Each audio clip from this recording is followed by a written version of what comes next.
بسم اللہ الرحمن الرحیم الحمد للہ وکفا وسلام علی عبادہ الذین اصطفی اما بعد اعوذ باللہ من الشیطان الرجیم بسم اللہ الرحمن الرحیم وما ارسلناک الا رحمة للعالمین وقال اللہ تعالی فی مقام آخر کنتم خیر امۃ اخرجت للناس تأمرون بالمعروف وتنہون بالمنکر وقال اللہ تعالی فی مقام آخر الیوم اکملت لکم دینکم واتممت علیکم نعمتی ورضیت لکم الاسلام دینا سبحان ربک رب العزة عما یصفون وسلام علی المرسلین والحمد للہ رب العالمین اللہم صل علی سیدنا محمد وعلی آل سیدنا محمد وبارک وسلم اللہم صل علی سیدنا محمد وعلی آل سیدنا محمد وبارک وسلم اللہم صل علی سیدنا محمد وعلی آل سیدنا محمد وبارک وسلم۔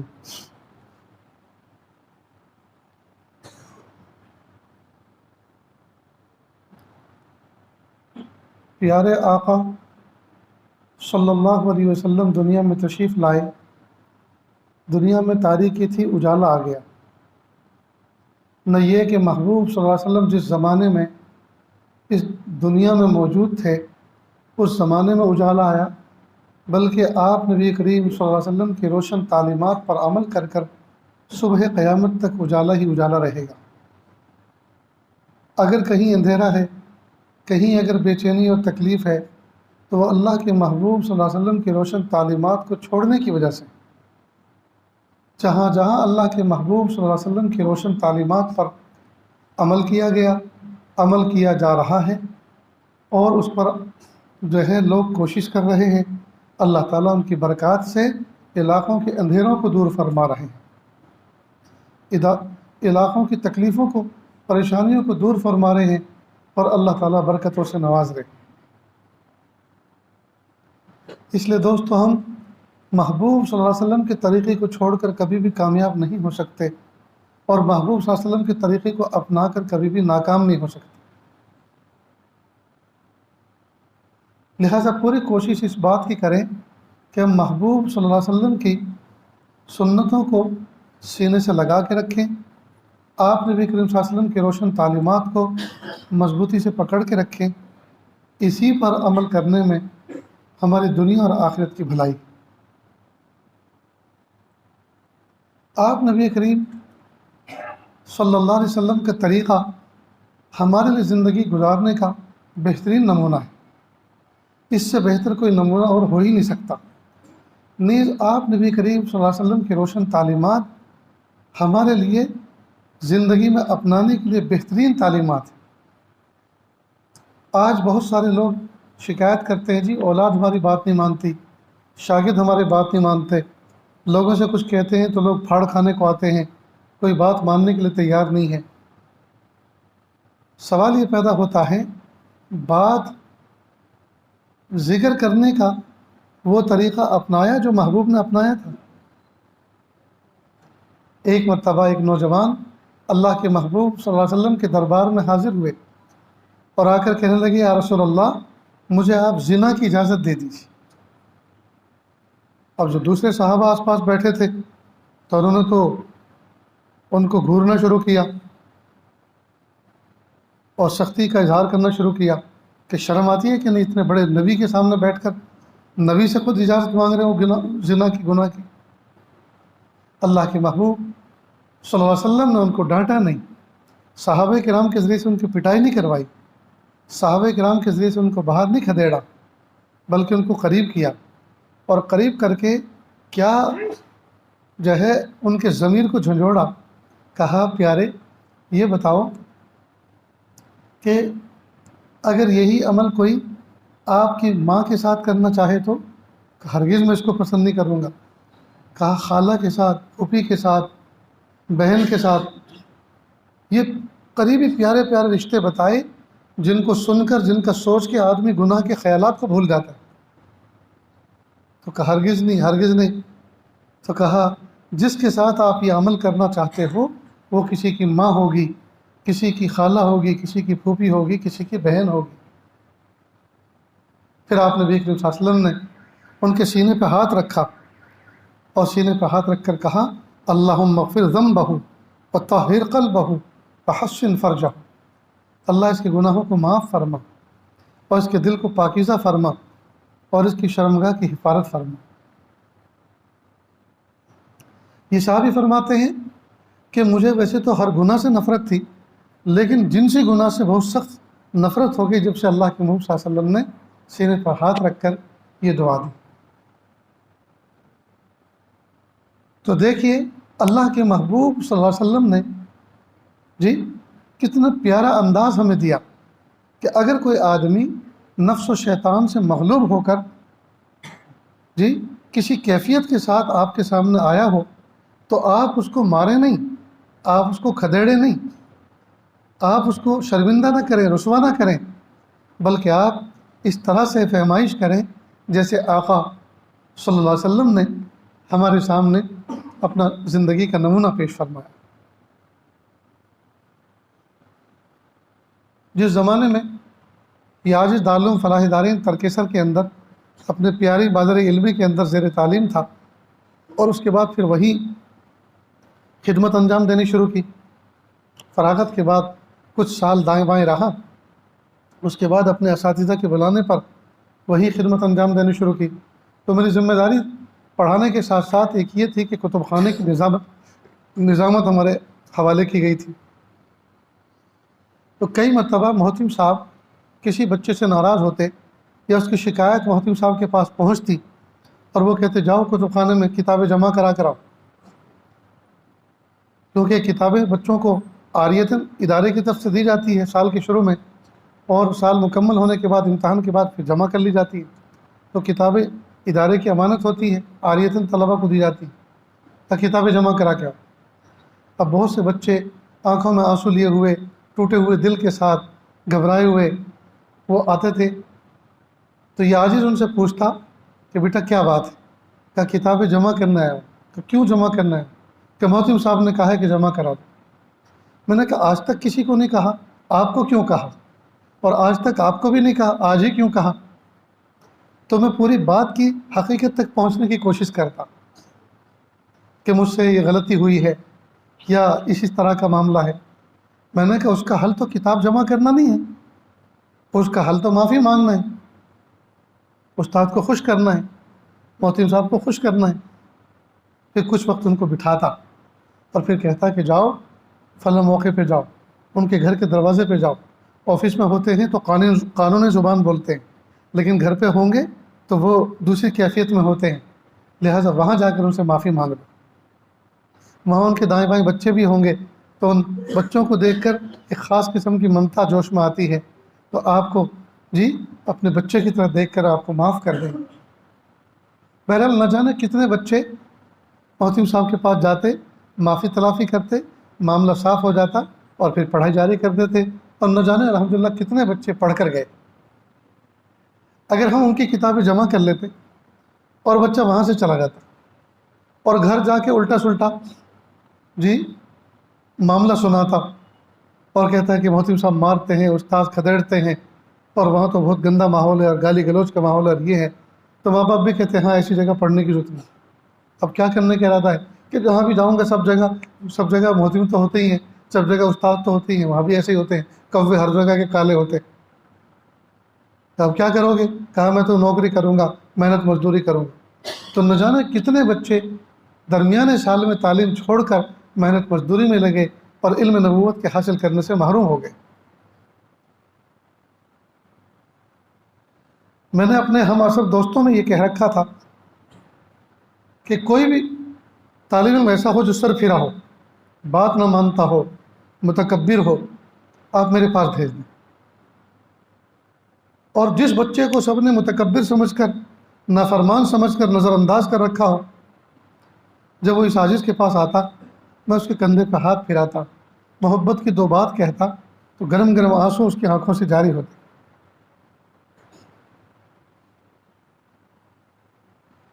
اس لیے کہ اس وقت اس کو اس بات کا احساس ہوتا مجھے کوئی اپنا سمجھنے والا تو ہے، میرے کندھے پہ کوئی دشت شفقت رکھنے والا تو ہے، سب نے مجھے ڈانٹا ہے، سب نے مجھ پر اپنا غصہ اتارا ہے، لیکن کوئی تو ہے جو مجھے اپنا سمجھتا ہے۔ تو بہت سارے بچوں میں اور امت کے بہت سارے افراد میں احساس محرومی آ جاتا ہے۔ وہ یہ سوچتے ہیں کہ لوگ ہمیں محبت کی نظر سے دیکھنے والے ہیں ہی نہیں، لوگ ہمیں نفرت کی نظر سے دیکھتے ہیں۔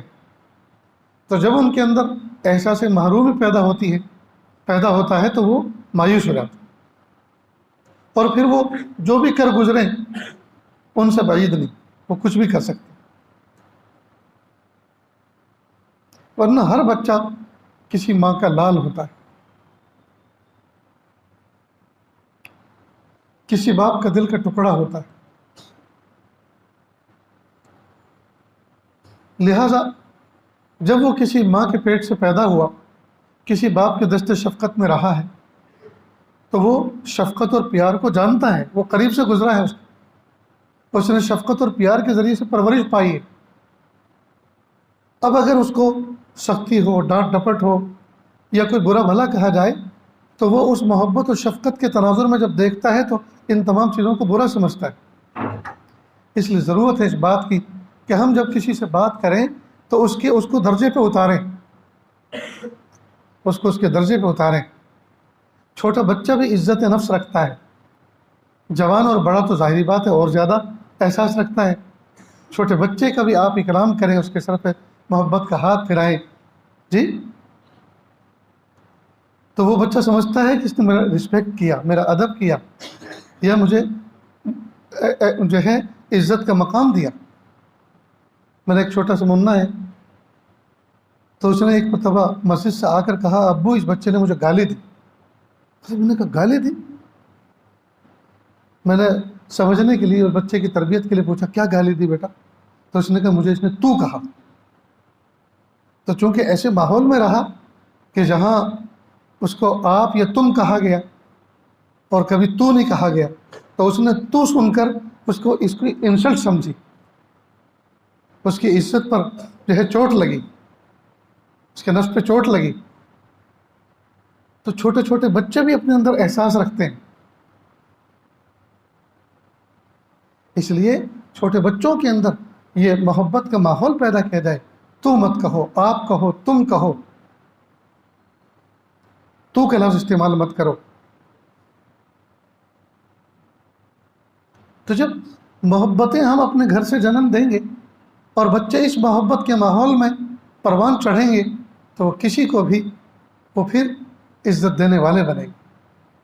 آج کل ہر آدمی عزت چاہتا ہے، ہر آدمی اپنا احترام چاہتا ہے، ہر آدمی اپنا رسپیکٹ چاہتا ہے، اور جہاں اس کے خلاف ہوتا ہے تو وہ شرمندہ ہوتا ہے، اس کو تکلیف پہنچتی ہے، اس کو احساس ہوتا ہے کہ اس آدمی نے میری عزت نہیں کی۔ تو جب اس نے عزت نہیں کی اس کی بات کو مانے گا کیوں؟ ایک بچے کو پڑھنے کے لیے ایک مدرسے میں پہنچایا گیا، تو چند ہفتے وہ رہنے کے بعد وہاں سے آ گیا۔ اس سے پوچھا کہ بیٹا آپ کا کیا تجربہ رہا، وہاں آپ کو کیسا لگا؟ کہا کہ اساتذہ بھی کہتے ہیں تو کہاں گیا تھا۔ سوچتے ہیں کہ اساتذہ جو ادب سکھاتے ہیں وہی جب ایسے بولیں گے تو کہاں گیا تھا، تو ہمیں تو ایسا لگے جیسے انہوں نے مارا ہو، پیٹا ہو۔ تو دیکھیے بچے اپنے اندر اپنا عزت کا ایک احساس رکھتے ہیں، اور جہاں سے ان کو عزت ملنی چاہیے وہاں سے نہ ملے تو پھر وہ احساس محرومی کا شکار ہوتے ہیں۔ تو اللہ کے محبوب صلی اللہ علیہ وسلم نے ہمیں اس واقعے کے ذریعے سے بہت کچھ درس دے دیے کہ اگر کوئی آدمی گناہ کے جذبے کے ساتھ، گناہ کے ارادے کے ساتھ آپ کے ساتھ پوری تیاری کے ساتھ بیٹھا ہو اور آپ سے اس کی NOC مانگنے کے لیے آیا ہو اور آپ سے اس کی پرمیشن مانگنے کے لیے آیا ہو، تو آپ اس کے ساتھ میں کس طرح کا برتاؤ کریں گے۔ پیارے آقا صلی اللہ علیہ وسلم کی روشن تعلیمات ہماری زندگی کو کامیاب بنانے کے لیے دنیا آخرت میں کافی۔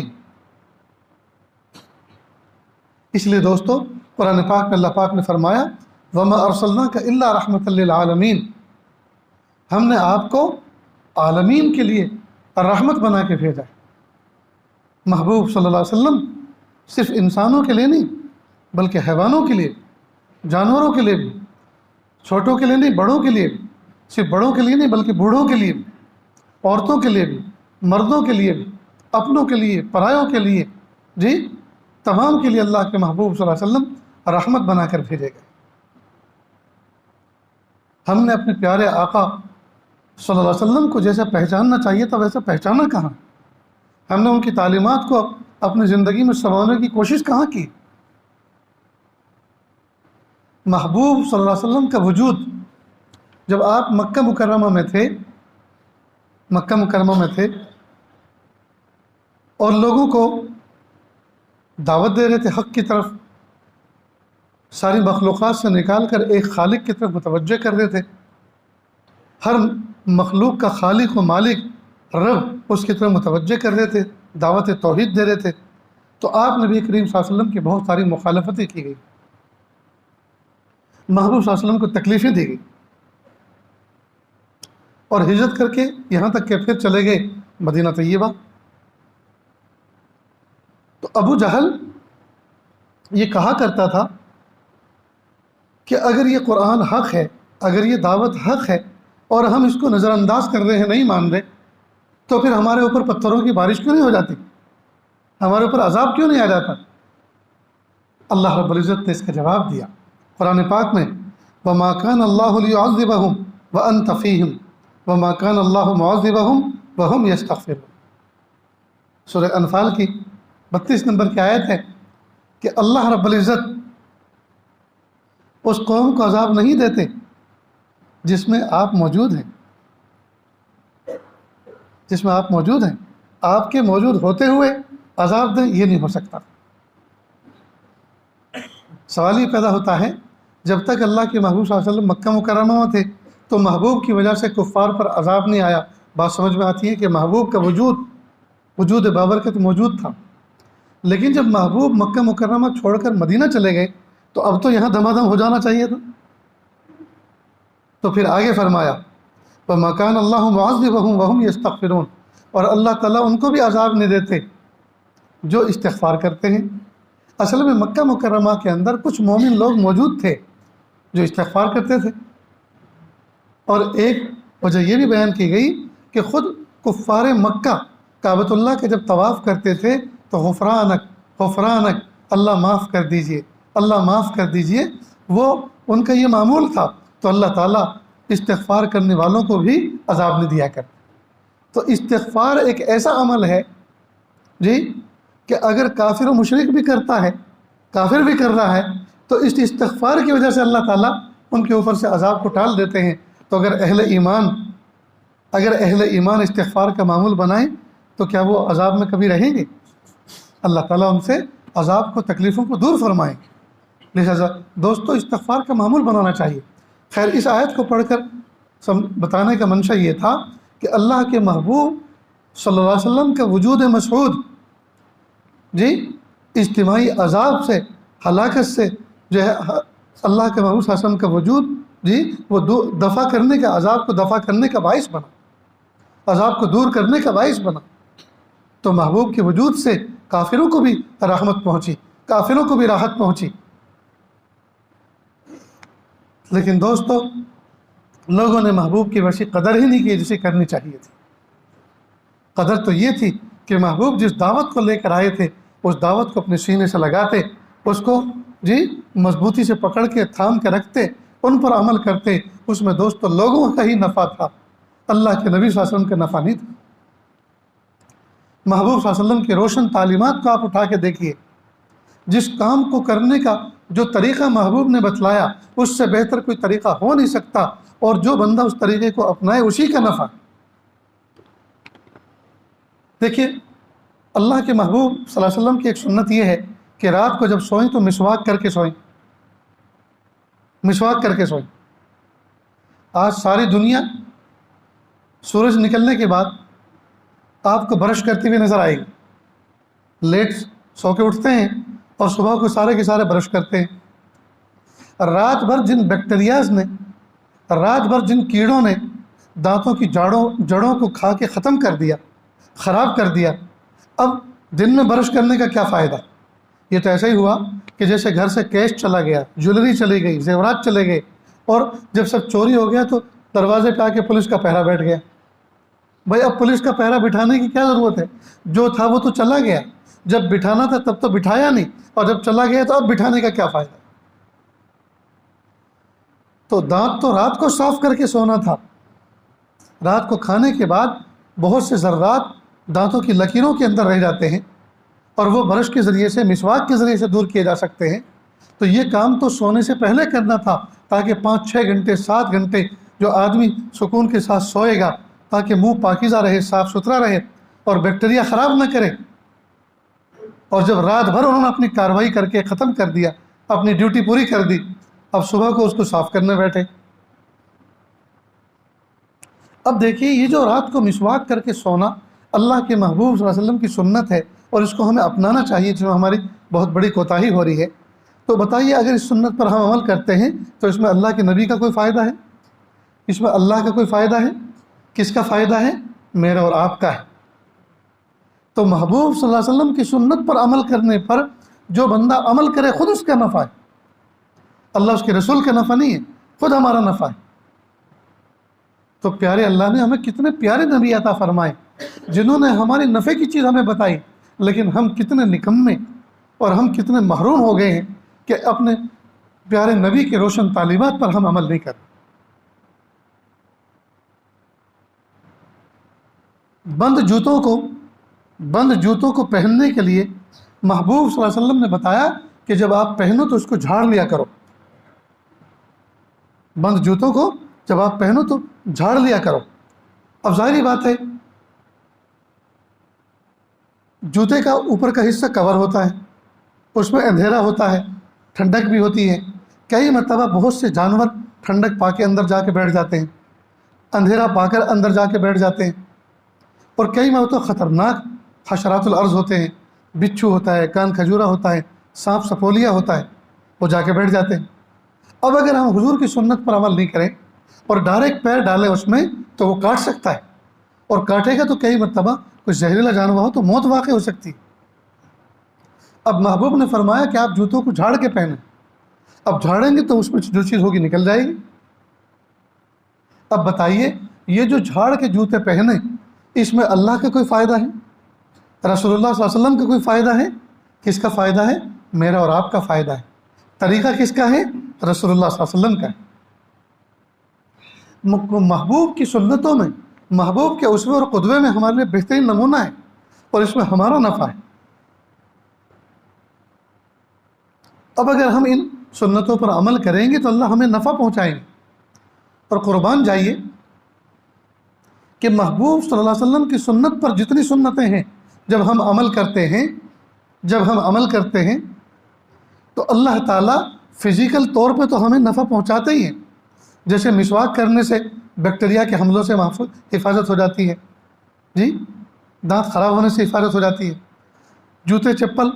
جوتے جھاڑنے سے، پہننے سے اللہ تعالیٰ ہماری حفاظت فرماتے ہیں، پلس سنت پر عمل کرنے کا اللہ اجر بھی عطا فرماتے ہیں، اجر بھی عطا فرماتے ہیں۔ یہ ایسا ہی ہے جیسے کوئی دوست کسی دوست کے گھر پہ کھانے کے لیے جائے، وہ بہترین پرتکلف کھانوں سے اس کی تواضع کرے، کھانا کھلائے، اور چلتے ہوئے ایک لفافہ بھی ہدیے میں دے، تو کہے گا بھائی آپ نے میری دعوت کی، مجھے آپ نے اپنی محبت سے یاد کیا، بس یہی کافی تھا میرے لیے، اور آپ اوپر سے کوئی لفافہ بھی دے رہے ہیں کہ نہیں، ہمارا دل چاہتا ہے، جی، ہمیں خوشی ہوگی اگر آپ قبول کریں گے۔ تو ہم خرما اور ہم ثواب، آم کے آم گٹھلیوں کے دام۔ سنت پر عمل کرا، فزیکل اعتبار سے ہماری حفاظت بھی ہوئی، اور سنت پر عمل کرنے سے اللہ مزید اجر بھی عطا فرماتے ہیں۔ تو دوستو، اس سے بہتر تعلیم، اس سے بہتر مذہب، اس سے بہتر دین اور کیا ہو سکتا ہے؟ میرے بھائیوں، کچھ وقت ہم تنہائیوں میں اللہ کے محبوب صلی اللہ علیہ وسلم کی سنتوں کے فوائد پر وقت نکال کر غور کریں، اور تشکر کے جذبات کے ساتھ، جی، تشکر کے جذبات کے ساتھ اللہ تعالیٰ کے سامنے سجدریز ہو جائیں، اور پھر حضور پاک صلی اللہ علیہ وسلم پہ درود کا تحفہ بھیجیں، اور اللہ سے کہیں میرے پیارے اللہ، آپ مجھے اس دین کی، ان سنتوں کی قدردانی کی توفیق عطا فرما دیجیے۔ جب قدم قدم پر ہم اللہ کا سنتوں پر عمل کر کے اللہ تعالیٰ کی بات مان کر تشکر کے جذبات کے ساتھ اس طرح کا برتاؤ کریں گے تو اللہ تعالیٰ نے قرآن پاک میں فرمایا لئن شکرتم لأزیدنکم، جب تم میری نعمتوں پہ شکر ادا کرو گے تو میں تمہاری نعمتوں میں اور اضافہ کروں گا۔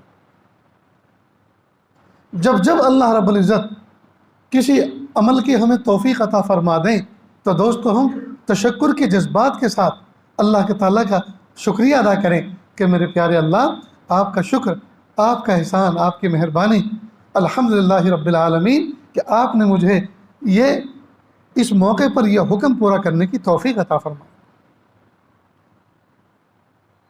نماز کے موقع پر بازار سے چل کر ہم آتے ہیں، ہزاروں لوگ ہمیں ملتے ہیں، ٹوپی پہنے ہوئے بھی ہوتے ہیں، چہرے پہ داڑھی سجی ہوئی بھی ہوتی ہے، سفید پوش بھی ہوتے ہیں، لیکن نماز نہیں پڑھتے۔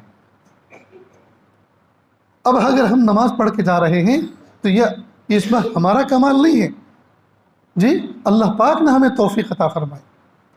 تو جب اللہ پاک نے ہمیں توفیق عطا فرمائی تو ہمیں چاہیے کہ ہم اللہ کا شکر ادا کریں، رب کریم آپ نے ہمیں عمل کی توفیق عطا فرمائی، اگرچہ ہم اس قابل نہ تھے کہ اللہ میں آپ کا شکر ادا کرتا ہوں، اللہ مجھے بار بار اپنے احکام پر عمل کرنے کی توفیق عطا فرمائی۔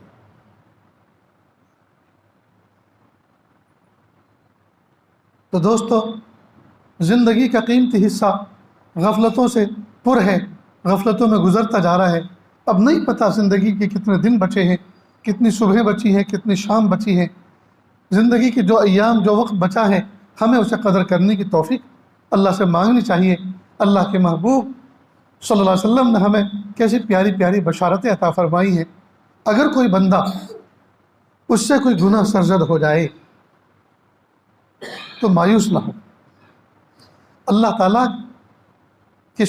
تعالیٰ کی عادت شریفہ بتلائی محبوب نے کہ جو بندہ نیکیاں کرتا ہے پھر اگر کوئی گناہ کر لے تو اس کی نیکی اور گناہ تولے جائیں گے۔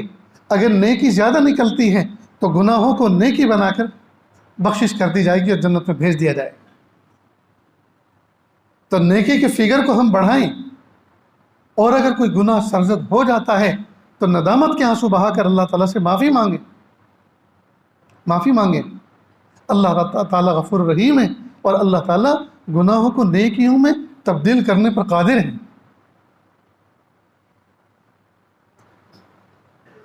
الحمدللہ رب العالمین الرحمن الرحیم۔ اللہ تعالیٰ نے اس سورت کے اندر دو نام عظیم الشان بیان فرمائے، رحمان اور رحیم۔ تفسیر میں لکھا ہے رحمان کے معنی ہے بڑے بڑے گناہوں کو معاف کرنے والا،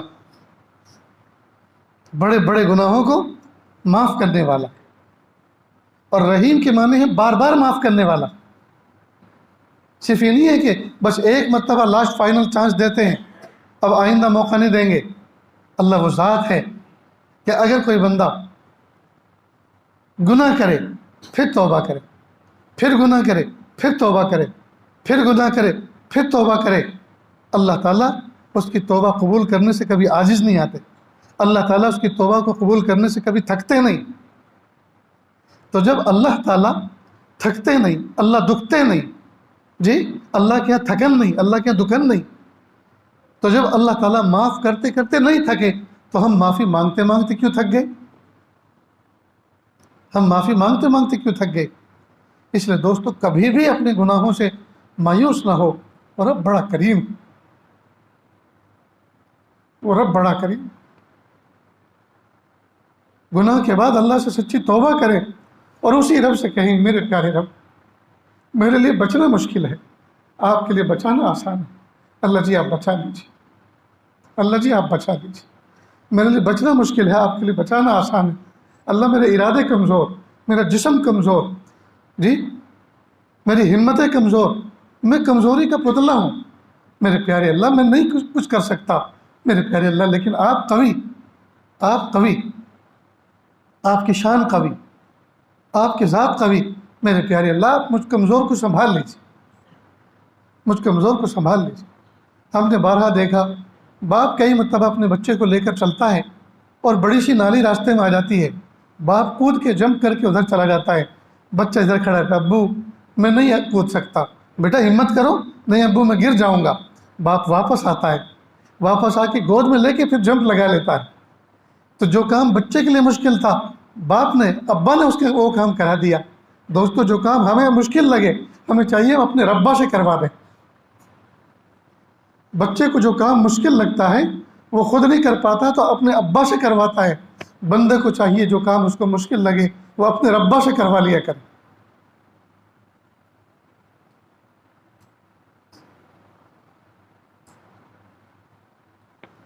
میرے بھائیوں، افسوس کی بات ہے، ہم نے گناہوں کو بڑا سمجھا، اللہ کو بڑا نہیں سمجھا۔ ہم نے اپنے گناہوں کو ہلاک کرنے والا سمجھا، لیکن اپنے پیارے رب کو نجات دینے والا نہیں سمجھا۔ معلوم ہے ہماری سوچ میں کمی ہے، ہمارے گناہ بڑے نہیں ہیں، اللہ کی رحمت بڑی ہے۔ ہمارے قرض بڑے نہیں ہیں، اللہ کے خزانے بڑے ہیں۔ ہماری بیماریاں بڑی نہیں ہیں، اللہ کی شفا بڑی۔ دوستو، آج کی اس محفل میں، آج کی اس مجلس میں یہ ارادہ کر لیں، ہمیشہ اللہ کو بڑا سمجھ کر، ہر معاملے میں اپنے رب کو بڑا مان کر ہمیں اپنے رب سے معاملہ کرنا ہے، اور کبھی بھی مایوسی کا شکار نہیں ہونا۔ اللہ غفور الرحیم ہے، اللہ غفور الرحیم۔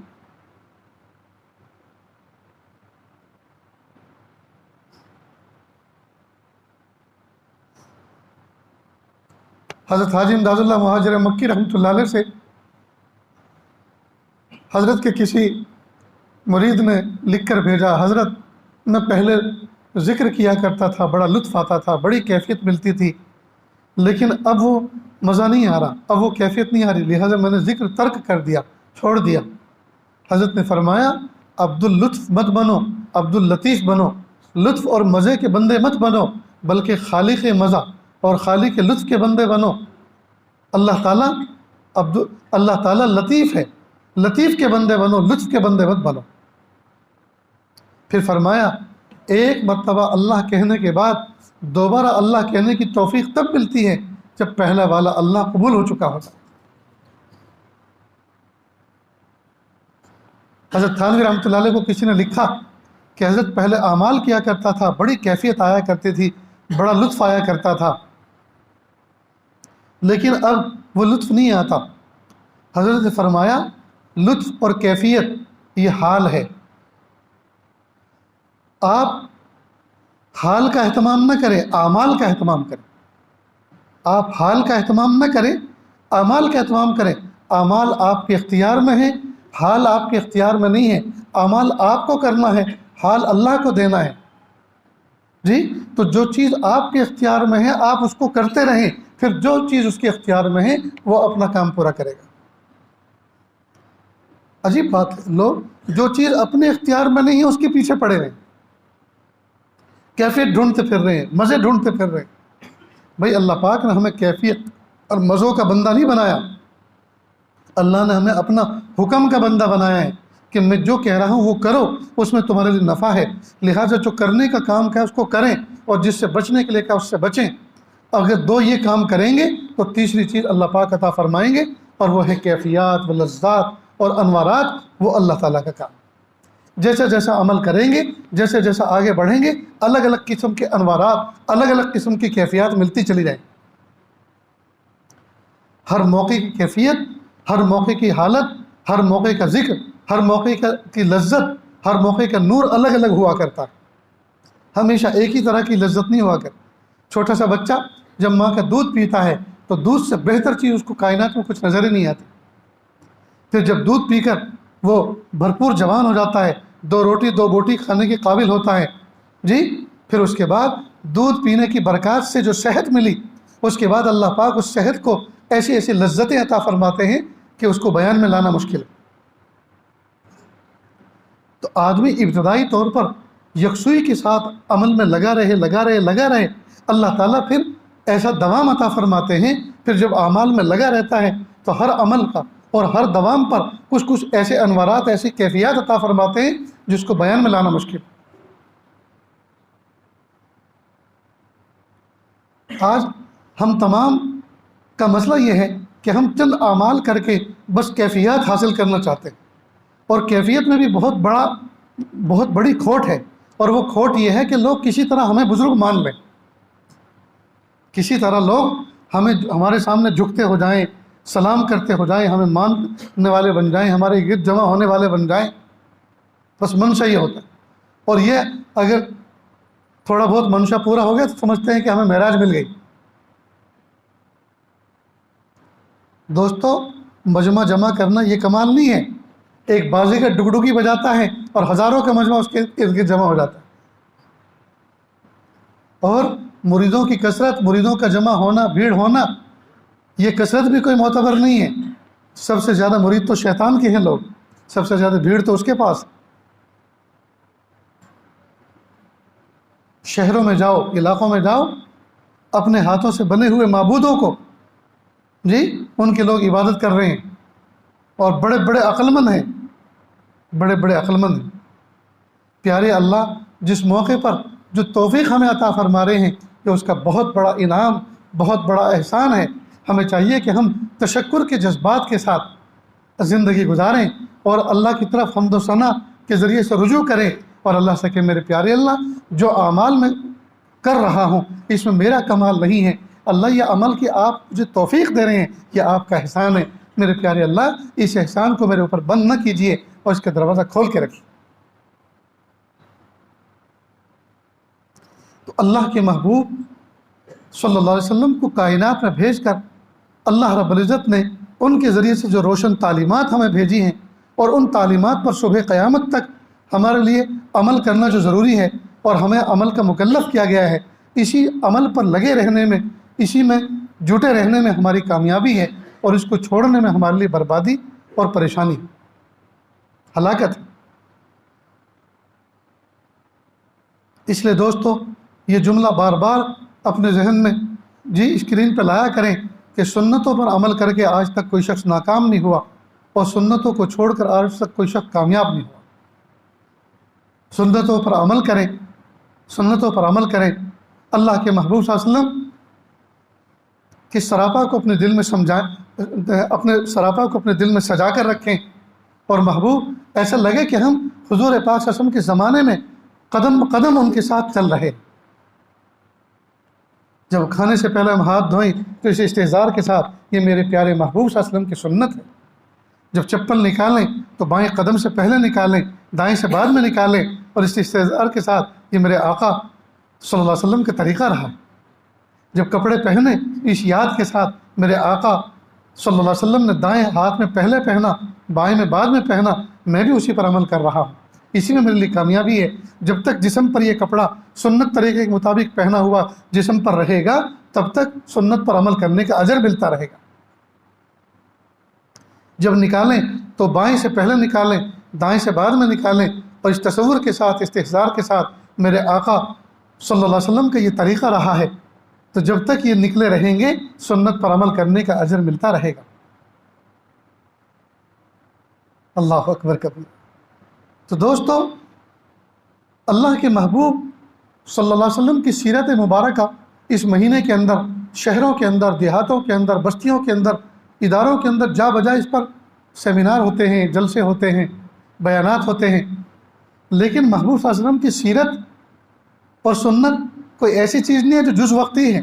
بس سال میں ایک مرتبہ ربیع الاول کا مہینہ آئے تو پہلی تاریخ سے لے کے 12 ربیع الاول تک 12 پروگرام کرو، 12 پروگراموں میں شرکت کرو، اور بس کانوں کی لذت لو اور چھوڑ دو۔ نہیں دوستو، محبوب صلی اللہ علیہ وسلم کی سیرت کا تقاضا تو یہ ہے کہ محبوب صلی اللہ علیہ وسلم کی پوری سیرت پر ہم زندگی بھر عمل کرتے رہیں، اور ہر دن اللہ کے محبوب صلی اللہ علیہ وسلم کو یاد کریں، صرف ربیع الاول کے مہینے میں تذکرے کر کے نہیں۔ جب ہم محبوب کی سنت پر عمل کریں گے تو ہر دن وہ یاد آئے، ہر دن وہ یاد آئے۔ بہت سے لوگ کہتے ہیں جی کوئی وظیفہ بتائیں کہ اللہ کے محبوب صلی اللہ علیہ وسلم کی خواب میں زیارت ہو جائے۔ جب دوستو، اچھا خواب کیا ہوتا ہے؟ ذہن کے اندر ایک تخیل ہوتا ہے، اس کو دیکھا جاتا ہے، کوئی حقیقی چیز تو ہوتی نہیں۔ تو اگر کوئی آدمی بیداری کے عالم میں سنتوں کا اہتمام کرے گا اور حضور کی یاد کے ساتھ کرے گا تو ہر وقت اللہ کے نبی صلی اللہ علیہ وسلم کی زیارت نصیب ہوگی۔ دل دماغ میں، خیالات میں ہر وقت اللہ کے نبی صلی اللہ علیہ وسلم کی یاد آئے گی اور ان کی زیارت نصیب ہوگی۔ تو خواب میں چند لمحے کے لیے زندگی میں ایک مرتبہ زیارت ہو جائے اس کے لیے تو تڑپتے ہیں، لیکن ہر دن ہر لمحے حضور پاک صلی اللہ علیہ وسلم کی زیارت کا ماحول بن سکتا ہے سنت پر عمل کر کے، اس کے لیے کوئی فکر نہیں کرتا، کوئی کوشش نہیں کرتا۔ اس لیے دوستو اللہ کے محبوب صلی اللہ علیہ وسلم کی سنتوں پر عمل کریں، جی سنتوں کو مضبوطی سے تھام کے رکھیں، ظاہری اعتبار سے بھی انشاءاللہ ہمیں نفع ہوگا، اور اللہ تعالیٰ اجر کے اعتبار سے دنیا اور آخرت میں ہماری عاقبت کو بہتر بنا دیں گے، وہ ثواب الگ سے، وہ ثواب الگ سے۔ تو کریں گے نا دوستو انشاءاللہ؟ ہم اپنے چھوٹے چھوٹے معصوم بچوں پر محنت کریں۔ گھر میں جب بھی کوئی بچہ کام کر رہا ہو اور اس کا بایاں ہاتھ قد آگے چل رہا ہو، فوراً کو بیٹا سیدھا ہاتھ، سنت ہے، پیارے آقا صلی اللہ علیہ وسلم کی سنت ہے، تو بچپن سے اس کے ذہن میں اللہ کے محبوب صلی اللہ علیہ وسلم کی محبت بیٹھ جائے۔ پڑوسی ملک کا واقعہ ہے کہ ایک بچے سے ٹیچر نے پوچھا کہ ہمارے پیارے نبی کا نام کیا ہے؟ اب وہ خاموش، تو اسے بڑا تعجب ہوا کہ پیارے نبی کا نام اس کو معلوم نہیں؟ جس ملک میں ہے پورا ملک مسلمانوں کا ہے، جس گھر میں پیدا ہوا وہ گھر مسلمان کا ہے، ماں مسلمان، باپ مسلمان، بھائی بہن مسلمان، اسلامی ماحول میں مسلمان کے ماحول میں رہتا ہے، اور حضور کا نام معلوم نہیں۔ دوسرے سے پوچھا کیا نام ہے؟ اس نے کہا محمد رسول اللہ صلی اللہ علیہ وسلم۔ کہا کہ اب لو، اب وہ پھر نام نہیں لے رہا، تو اور زیادہ تعجب کہ اول تو اس کو معلوم نہیں تھا، اور جب دوسرے نے بتا دیا تو اس کو ریپیٹ نہیں کر رہا۔ تیسرے سے پوچھا کیا نام ہے؟ تو اس نے بھی بتا دیا، پھر کہا اب لو، اب بھی نہیں لے رہا۔ دو چار بچوں سے پوچھا، جب اس نے نہیں بتایا تو وہ ٹیچر کھڑا ہوا اور اس کی شدید پٹائی کی۔ بچہ خوب رویا۔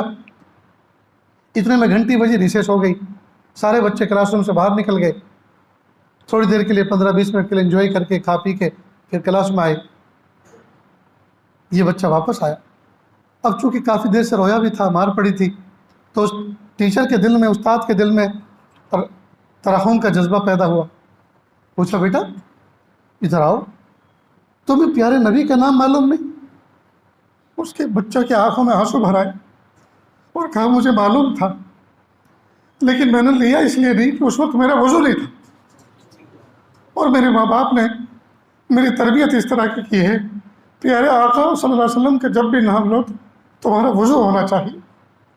اب چونکہ میں وضو کر کے آیا ہوں ریسیس میں، اب مجھ سے پوچھئے تو میں آپ کو بتاتا ہوں میرے آقا صلی اللہ علیہ وسلم کا نام یہ تھا، ان کے باپ کا نام یہ تھا، ان کی ماں کا نام یہ تھا۔ میرے بھائیوں، جب ہم اپنے بچوں کی اس طرح کی تربیت کریں گے، جب ہم اس طرح کی تربیت کریں گے، ہمارے بچے بہترین نمونہ بنیں گے، دنیا میں بھی ہمارے لیے آنکھوں کی ٹھنڈک بنیں گے، اور آخرت میں بھی ہمارے نجات کا باعث بنیں گے۔ اس لیے میرے بھائیوں، اللہ کے محبوب صلی اللہ علیہ وسلم کی محبت، محبوب صلی اللہ علیہ وسلم پہ درود شریف پڑھنا، محبوب صلی اللہ علیہ وسلم کی روشن تعلیمات پر عمل کرنا، سنتوں کو اپنی زندگی میں سمونا بسانا، اللہ رب العزت دنیا میں بھی بندے کو اس کے ذریعے سے کامیابی عطا فرماتے ہیں، عزت عطا فرماتے ہیں، اور آخرت میں بھی اس پر نجات موقوف ہے۔ دوستو کوشش کریں کہ اللہ کے محبوب صلی اللہ علیہ وسلم کی ایک ایک سنت پر ہم ٹوٹ کر عمل کرنے والے بنیں۔ آج کل لوگ مال میں جا کے خریدنا پسند کرتے ہیں کہ وہاں برانڈڈ چیزیں ملتی ہیں۔ جب بھی کوئی آدمی کوئی فوڈ پیکٹ خریدتا ہے تو دیکھتا ہے کہ اس پہ فلاں مارکا ہے کہ نہیں ہے، جب بھی کوئی چیز دیکھتا ہے تو دیکھتا ہے کہ اس پہ ISI کا مارکا ہے کہ نہیں ہے، اس پر جو ہے کمپنی کا ٹریڈ مارک ہے کہ نہیں ہے، جی۔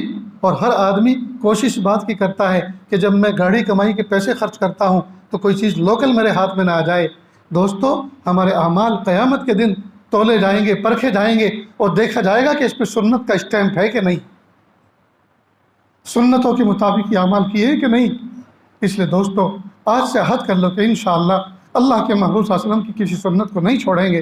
کھانے سے پہلے ہاتھ دھوئیں گے، کھانے کے بعد ہاتھ دھوئیں گے، کھانے سے پہلے ہاتھ دھونے کے بعد ہم اپنے ہاتھوں کو کسی کپڑے سے پوچھیں گے نہیں، اس لیے کہ جب کسی سوکھے کپڑے سے ہم اپنے ہاتھوں کو پوچھیں گے تو بات تو وہی ہوئی کہ دھوئے تو اس لیے تھے تاکہ بیکٹیریا ہاتھ پہ جو لگے ہوئے تھے وہ صاف ہو جائیں، کل ہو جائیں، جی دھل جائیں۔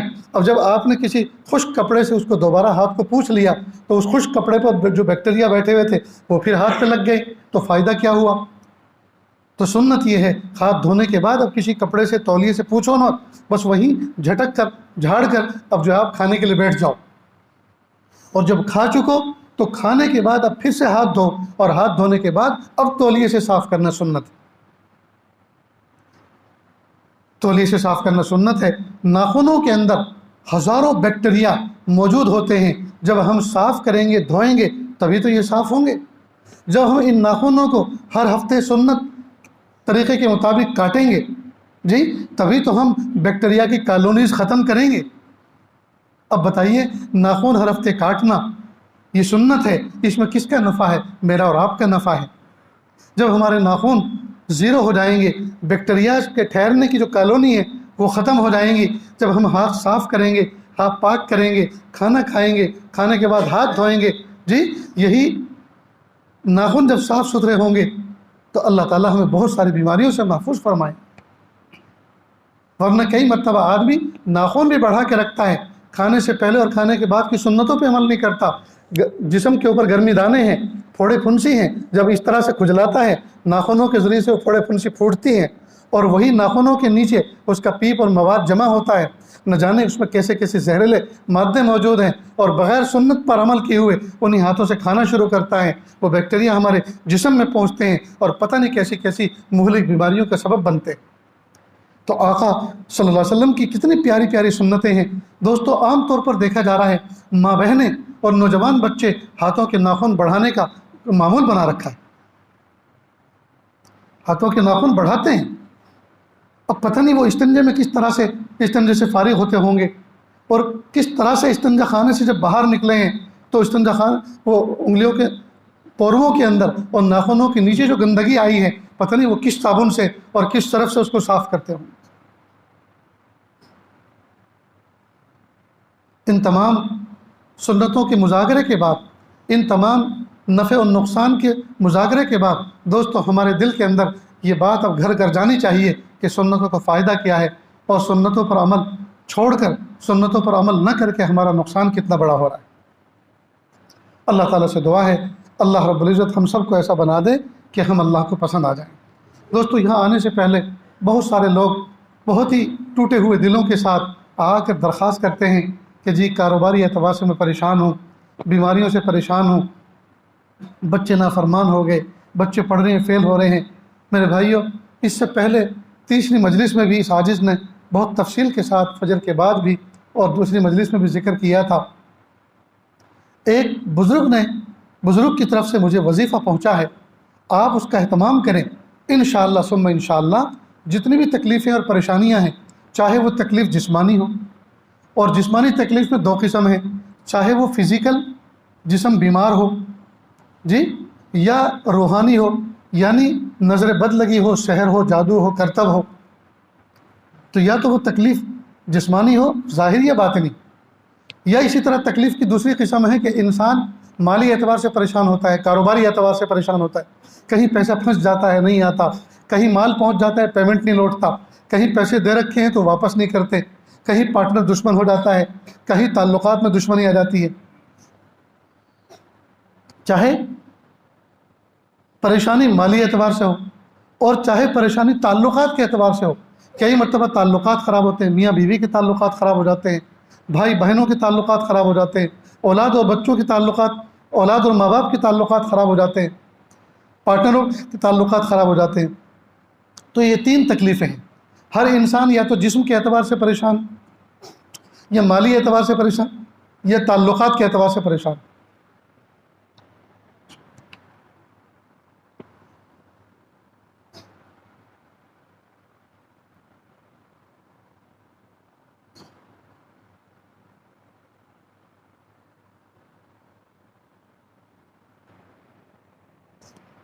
اس کے علاوہ تکلیف کی کوئی چوتھی قسم ہو ہی نہیں سکتی۔ جتنی بھی تکلیف کی قسمیں ہیں وہ ان تین سے متعلق ہوں گی، یا تو جسم سے متعلق ہوگی، یا مالیات سے متعلق ہوگی کاروبار سے، اور یا تعلقات سے متعلق۔ اس کے علاوہ کوئی تکلیف کی قسم ہی نہیں۔ ان تینوں تکلیفوں سے بچنے کے لیے یہ وظیفہ انتہائی تیر بہدف ہے۔ وظیفہ کیا ہے؟ فجر کے بعد کرنا ہے اور مغرب بعد کرنا ہے۔ فجر کے بعد اور مغرب بعد کرنے کا طریقہ کیا ہے؟ اول آخر درود شریف پڑھیں، پھر اعوذ باللہ بسم اللہ کے ساتھ سورہ فاتحہ پڑھیں، پھر سورہ فاتحہ کے بعد بسم اللہ کے ساتھ آیت الکرسی، اور بسم اللہ بسم اللہ بسم اللہ کے ساتھ تینوں قل هو اللہ احد، قل اعوذ برب الفلق، قل اعوذ برب الناس۔ اس کے بعد ایک سطر کی دعا ہے، یا عزیز یا حمید یا ذل عرش المجید اصرف عنا شر کل جبار عنید۔ جب اصرف عنا پر پہنچے تو جو تکلیف ہے، پرابلم ہے، جو زیادہ پریشان کر رہی ہے، اس کا تصور کریں، اصرف عنا شر کل جبار عنید، یہ پڑھ کے آخر میں درود شریف، اس کے بعد دعا کی طرح ہاتھ پھیلائیں، ہاتھ اٹھائیں اور دونوں پہ دم کریں، اور دم ایسا کریں جس میں تھوک کے ذرات بھی شامل ہوں، تھو تھو تھو، اس طرح سے۔ اس کے بعد پیچھے کے بالوں سے لے کر پیشانی کے بالوں تک پورا چہرہ، دائیں بغل کے نیچے سے آگے تک، اور اس طرح سے اچھی طرح جیسے کچھ چیز کو جھاڑتے ہیں، بائیں بغل کے نیچے سے آگے تک، اور اس طرح سے ہاتھ جھاڑیں جس طرح سے کسی چیز کو جھاڑتے ہیں، پھر آگے سینے پر سے لے کر یہاں رانوں تک، اور پیچھے جہاں تک ہاتھ پہنچ سکے دونوں مونڈوں پر، اور ہتھیلی کمر پہ جہاں تک پہنچ سکے۔ اس کے بعد یہاں ران سے لے کر، جنگاسوں سے لے کر پوری ران اور پوری گھٹنے کے اوپر اور نیچے، پنڈلی کے اوپر نیچے پیروں تک پہنچ جائے، دونوں تک انشاءاللہ۔ فجر کے بعد کریں گے، مغرب تک آپ ہر قسم کی تینوں طرح کی تکلیفوں سے محفوظ رہیں گے۔ مغرب بعد کرو گے تو فجر تک انشاءاللہ محفوظ رہو گے۔ اور ہر موقع کی جو سنت ہے اس کا سنت طریقہ معلوم کرو، انشاءاللہ جب سنتوں پر عمل کریں گے تکلیفیں بادلوں کی طرح ہٹتی چلی جائیں۔ اللہ تعالیٰ کہنے سننے سے عمل کی توفیق عطا فرمائے۔ وآخر دعوانا ان الحمدللہ رب العالمین۔ بہت سارے حضرات جی نکاح بھی